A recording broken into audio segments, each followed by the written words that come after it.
I'm Sal Mineo, and these are teenagers. All teenagers are different. They come in all different shapes and sizes, and range in age from teeny boppers to 19-year-olds. But just like in the old days, teenagers have always shared one thing in common. They've always found a unique way to express themselves as individuals. And this, of course, would be called group self-expression. Today, just like always, clothes have been the groovy way of really expressing yourself. And teenagers can always be counted on to do something very original and very self-expressive. There's some girls who express themselves in the more simple look. Others do so in highly feminized slacks. And for hemlines, well, this may be the long and short of it. But how much shorter can a skirt get? Hair has always been very important. Yes, even with boys. It's been very short and even longer than a Beatles. But girls have always had a lot more ways to express themselves through their hair. Why, they could change its color completely. And they can even simplify the entire thing and just go out to a store and buy some hair in any color they like. They can curl it, they can wave it, and they can even iron it so it comes out nice and straight, split ends and all. Certain hairstyles may make it necessary to take a good look to see which is the girl and which is the boy. But that's not true for all boys, especially for those who are trying so desperately to prove their manhood.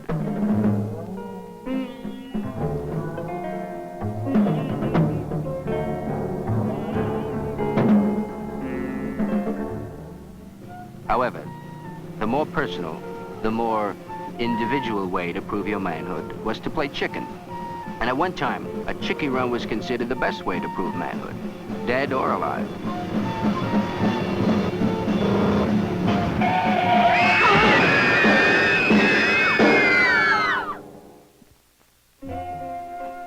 For girls, the matter of being chicken and proving yourself as a woman is still frequently based on accepting this kind of dare from a so-called friend.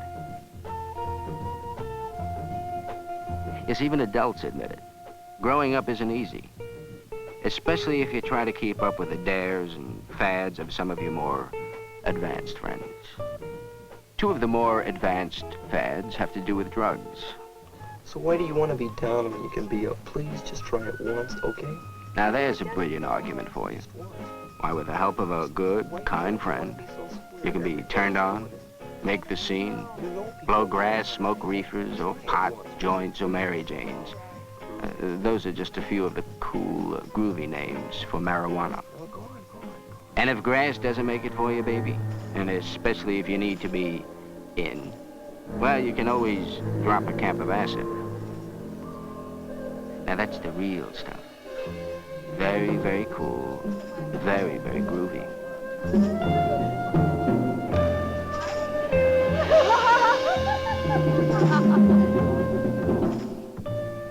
Now, everybody who takes it admits that there's always the risk of a bad trip, a bummer, a freak out, even a flip out. But why be lame, baby? Give yourself a real kick. Yes, a kick in the head.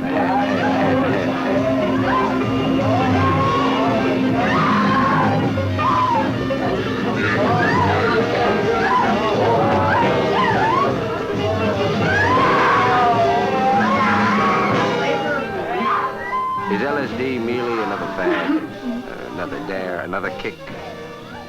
Is it insight or insanity? What do America's leading scientists, doctors, and psychiatrists working with people taking LSD say? As we see it from a typical psychiatric ward, LSD is certainly much more than a mere fad. Right now we have over a dozen people hospitalized because of acute symptoms resulting directly from their taking LSD. Bizarre fatal accidents and suicides have also occurred in LSD's users. Because of this, we say that LSD is not just a fad.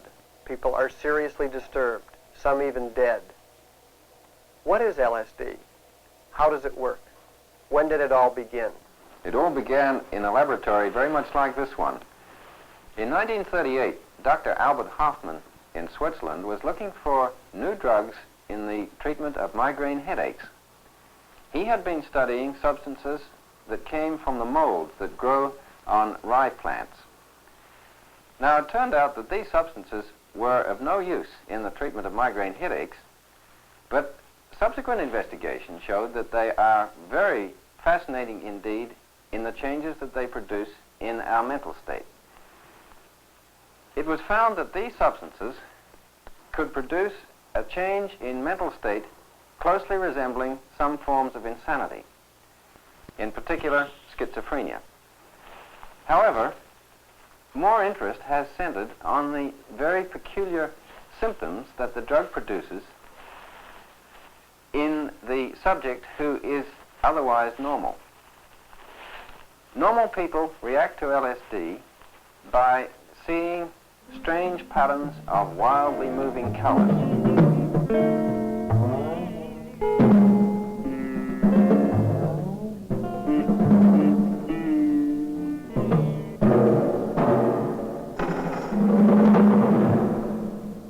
Time may appear to stand completely still.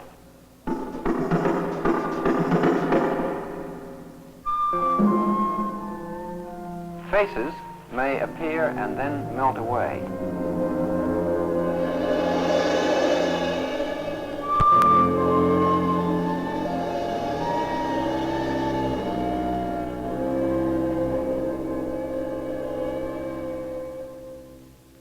And at other times, the subject may recall with terrifying detail incidents that are long, long forgotten.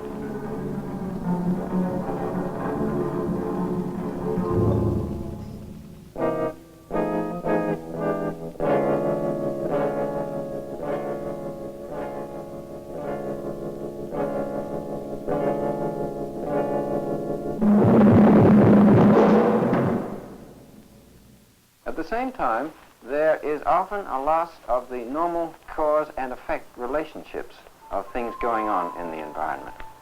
And this leads to distortion of judgment.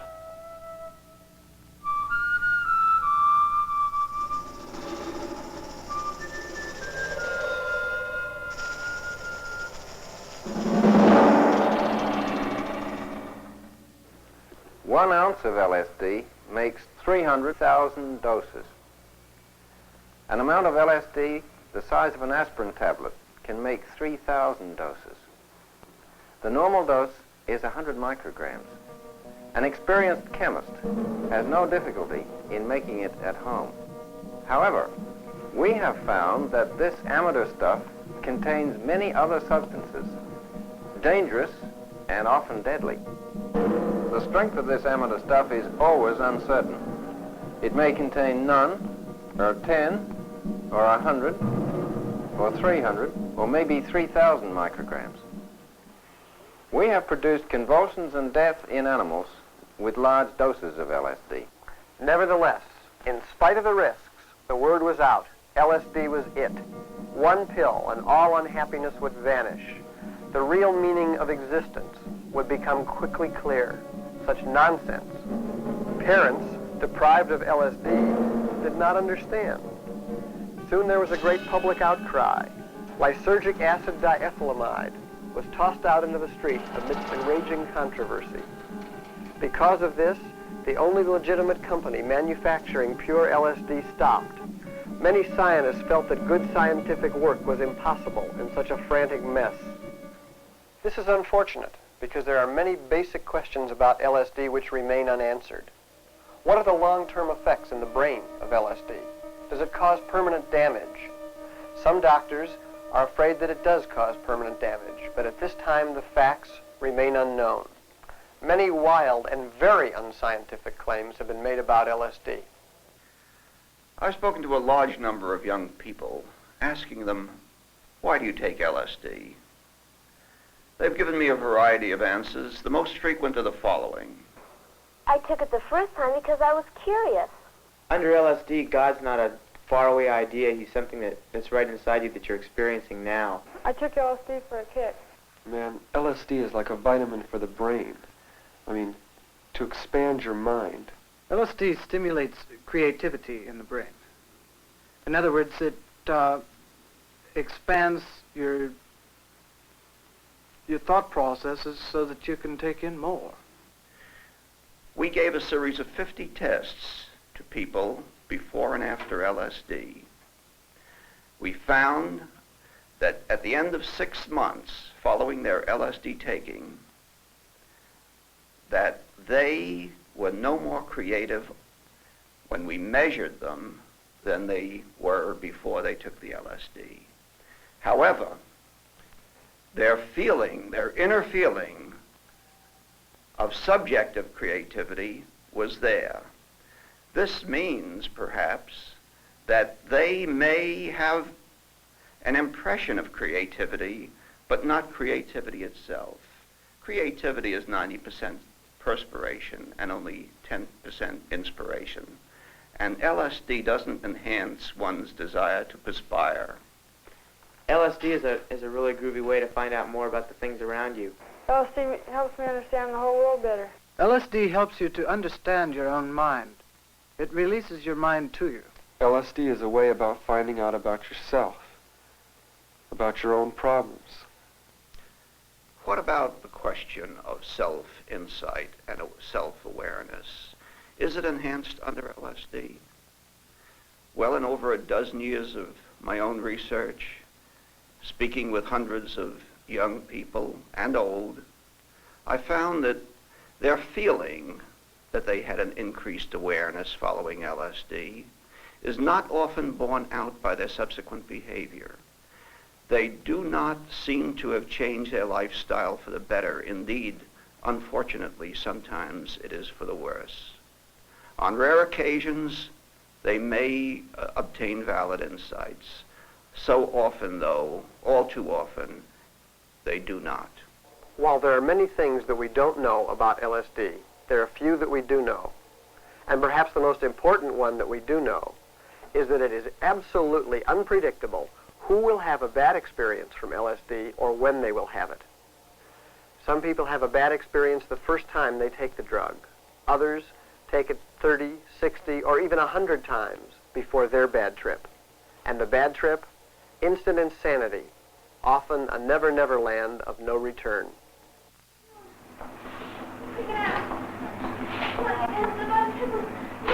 You'll be okay.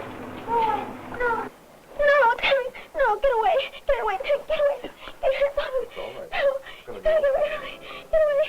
It'll be all right. It's kind of close, it's kind of scary.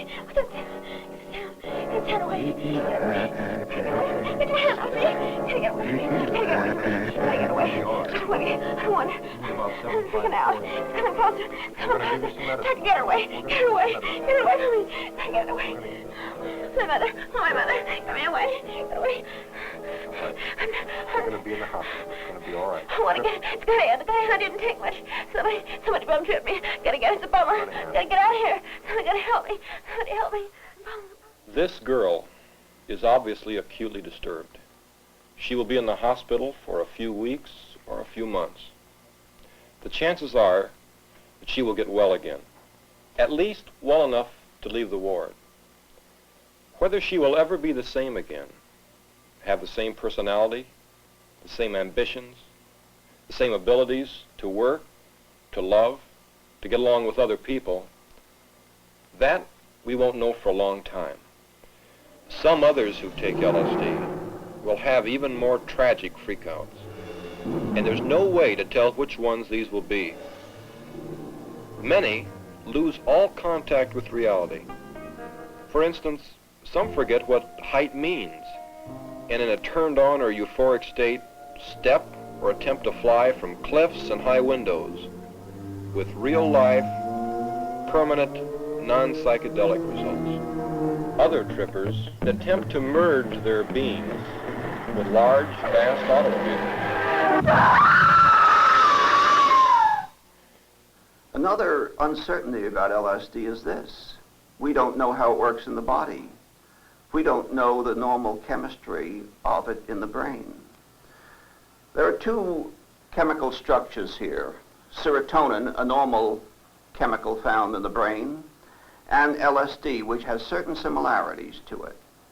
But whether these similarities are important or not, we don't know. There's much work to be done. A good deal of important research lies in the future. Hopefully someday we'll have the answers. There is much conflicting opinion as to why LSD should prove so popular with so many teenagers. Psychiatrists do have some ideas. One is that teenage is a time of life that's full of conflict. It's a time when people are struggling with who they are, what they want to become. A time when they're dealing with their own sexual and angry feelings. It's a time for rebellion, a time for experimentation, a time for dares, a time for fads. It's unfortunate, however, that LSD has proven to be such an in-fad.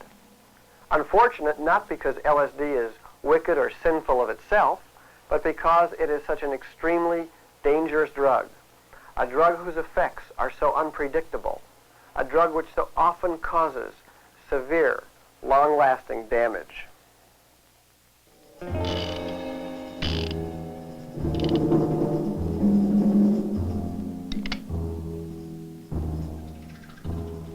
It's up to you. Taking LSD is much the same as playing Russian roulette. You spin the barrel with the one bullet in it, and you take a chance. Any one shot or several.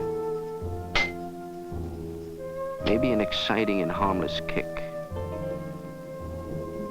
But each time you try, the odds keep growing against you. Until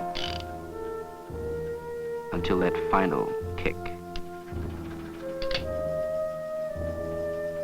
It's up to you.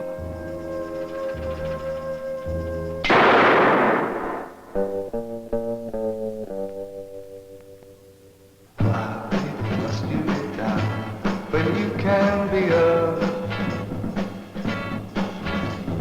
why not just take the dare? Don't be chicken and square. Come on, baby, express yourself. You don't have to repress yourself, so why be lame? It's the hippest new game. It's just like Russian roulette when you're making a bet. A bet that you will swing just like any old thing. It's like pulling the trigger. Without you never can figure that you'll get a kick. A kick in the head. A kick in the The great big end of your life kick. Kick in the head.